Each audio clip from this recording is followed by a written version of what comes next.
ఈ దినమున ప్రభువు నీతో సెలవిస్తున్న మాట. మన ప్రభువును ప్రియరక్షకుడైన యేసుక్రీస్తు వారి అతి శ్రేష్టమైన నామంలో మీ అందరికీ నా యొక్క హృదయపూర్వక వందనములు. నేస్తమా, అందరూ బాగున్నారు కదా?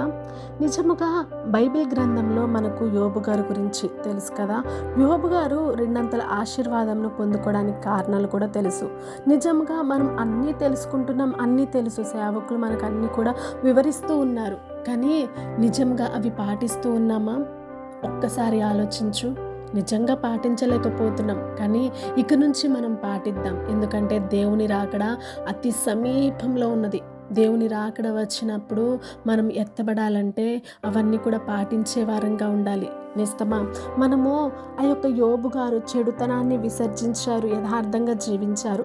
మరి మనము కూడా ఈ లోకంలో అంతము వరకు యథార్థంగా చెడుతనమును విడిచిపెట్టేసి యథార్థంగా జీవిస్తూ, న్యాయంగా జీవిస్తూ, మనం ఉదయాన్నే లేచి ప్రార్థన చేసే వారంగా మనం ఉంటూ, నిత్యము ఏంటంటే ఏ సమస్య వచ్చినా, ఏది ఏమైనా, సంతోషమైన దుఃఖమైన ఏది అయినా కానీ సరే నిత్యం మనం ప్రార్థన చేసే వారంగా ఉండి ప్రార్థన పరులంగా మనం ఉన్నట్లయితే, ప్రతి శ్రమలో కూడా మనం స్తుతిస్తూ ఉన్నట్లయితే, ప్రతి వేదనలో మనం ఎల్లప్పుడూ కూడా దేవుని స్తుతిస్తూ ఉన్నట్లయితే, మేలు చేసే గుణాన్ని మనము కలిగి ఉన్నట్లయితే ప్రభువైన యేసుక్రీస్తు వారు మనకు గొప్ప ఆశీర్వాదాన్ని కుమ్మరించాలని ఆశపడుచున్నారు. ఓర్పు కలిగి జీవించాలండి.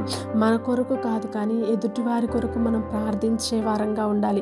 అందరి మాటలు కూడా మనం పట్టించుకోకుండా, ఎవరి మాటలు కూడా మనం పట్టించుకోకుండా, మనం యథార్థంగా జీవిస్తూ, దేవుని మాట మీద నిలకడ కలిగి జీవిస్తూ, దేవుని మాటలో ఉన్న స్వస్థత, ఆశీర్వాదములు అన్నీ కూడా మనము కలిగి ఉంటూ, అనేకులకు ఆదరణ కలిగే మాటలు మనం చెప్పే వారంగా ఉండాలి. ఎదుటివారికి మన మాటలు నచ్చకపోవచ్చు, మన ప్రవర్తన నచ్చకపోవచ్చు, మనలో ఉన్న ప్రతి ఒక్క క్వాలిఫికేషన్స్ ఏవి కూడా వాళ్ళకి నచ్చకపోవచ్చు.